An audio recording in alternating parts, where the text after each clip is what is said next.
Hi, and welcome to part 13 of The Master's Pupil.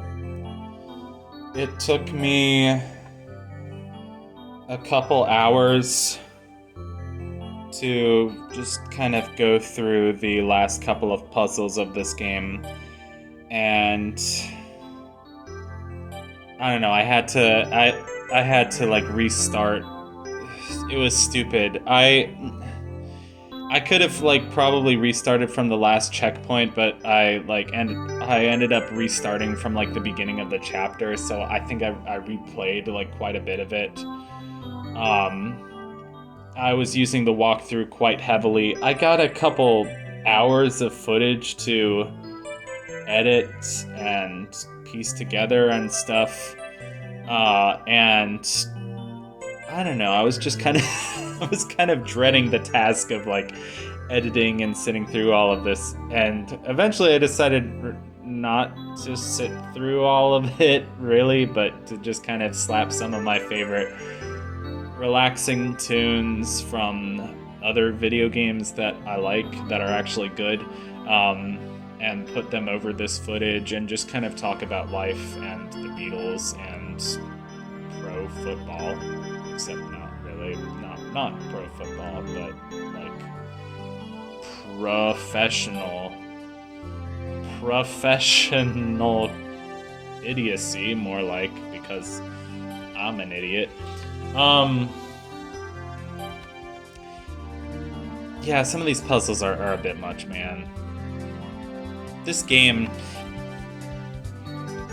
I'm not the only one who has mixed feelings about this game, because it's a very pleasing art style to look at. But if you want something with a really pleasing, unique art style to look at, and that's actually a fun, well-designed game, I would recommend And Yet It Moves by I forget, are they called Broken Rules? It was a game studio from Vienna.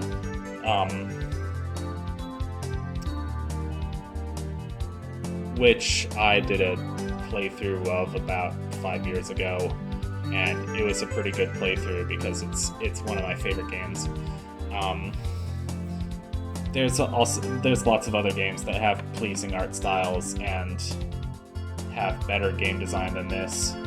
I was reading some of the Steam reviews of this game to see if people had the same like mixed reaction to this game. A lot of people love this game and say like, oh, it's so nice and cozy, but like, if I'm gonna leave a review for a game that like, I spent $15 on or whatever, because like, this is really controversial, but like, I have this opinion that video games should be fun. Very controversial opinion, but like, this game to me, I mean, parts of it were fun. Parts of it were actually enjoyable, but then I don't know. I just think, like, the puzzles are kind of annoying. The physics... The physics is floaty as hell. Which just... The game feels very awkward. And you're always, like, you're always like riding these jet streams and like floating the direction that you don't want to go and trying desperately hard not to mix all the colors. It just feels stressful, and turning these really glitchy crystal switches. Okay, the crystal switches are kind of a satisfying gimmick. Like, that's one of the few gimmicks of this game that's actually a good gimmick. I did the same thing again. I really wanted to make that jump, but I would like float like up that gap or not press the jump button in time or whatever. I don't know. I think this game just has crappy physics, but I don't have solid evidence to prove that claim. But like,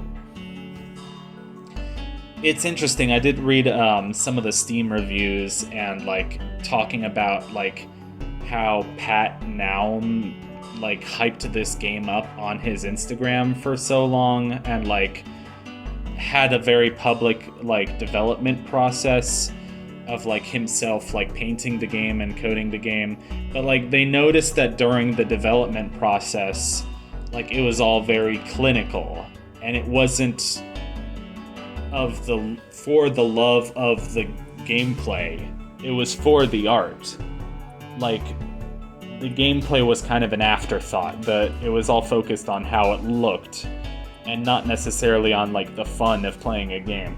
Like who knows like whether Pat Naum is a gamer or like if he really thinks of video games in that certain way, but you know, it's been a really interesting experience to just like push myself to finish this game, even though it was quite frustrating. Yeah, so that made it nice to go back to I don't know, Jimmy and the Pulsating Mass, or whatever I'm gonna do next. I mean, yeah. I'm not sure what to say. This music is from Yooka-Laylee and the Impossible Lair, which is a really wonderful game.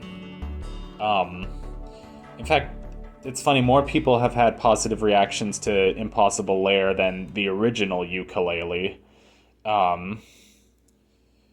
Yooka-Laylee and the Impossible Lair is an interesting game. It's one of the few games that feels like a Donkey Kong Country game, even though it's not. But it basically is, because Playtonic is ex-Rare employees in the same way that Inti is ex-Konami employees. So like ex, people who used to develop the Castlevania games. Yeah.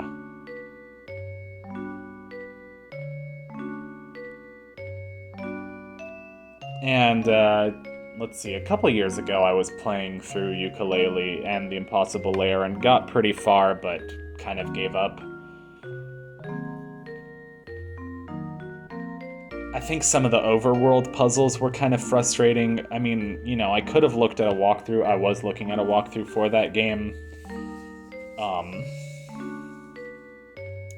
But I think, I don't know, I just felt like I wasn't sure how I felt about that game. Like, there are a lot of moments in that game where I was kind of dying over and over and like frustrated with the level design. I mean, it could be just that dying over and over because I wasn't very good, but it felt like the game design was frustrating. It also was just kind of one of those games that made my computer extremely hot. Like, I know that's a stupid excuse, but like, probably these days I wouldn't care so much about that, but like, I guess I always had this fear of like, oh no, exhausting my computer. This puzzle was stupid, because I had to get the red ball back inside the the big wheel device thing.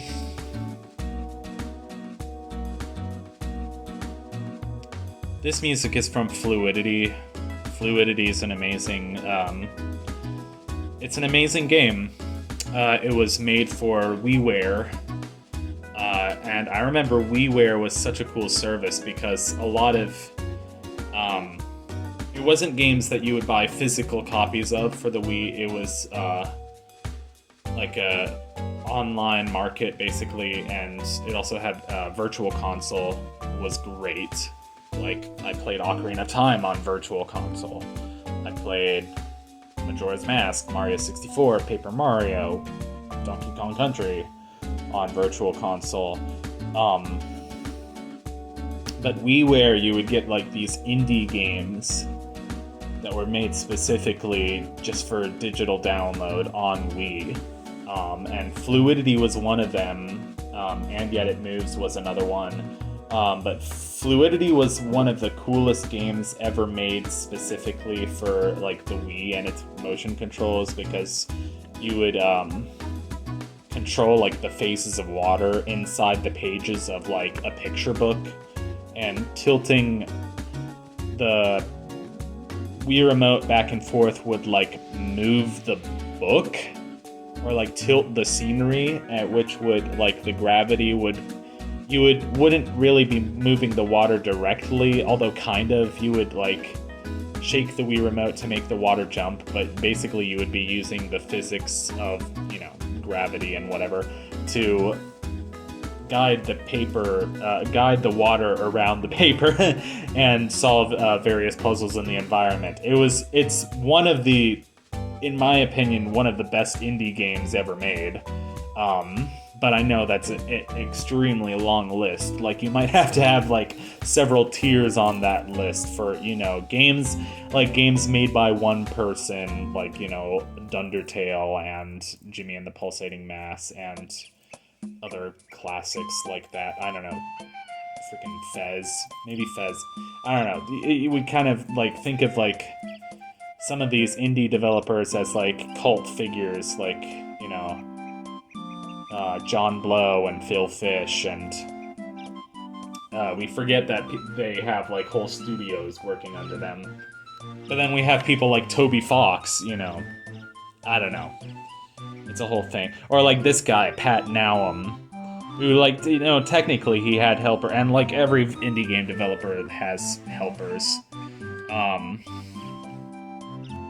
By the way, one of my Facebook friends reached out to me about being a playtester. This was like a month ago, so I kind of feel bad for not responding to him quickly enough. And I don't know if it's a genre of game that I have much experience with, but I still wanted to try out his game, and I would still be like absolutely thrilled to have like my name on something as a playtester. I just think that playtester is like probably one of the coolest things you can do.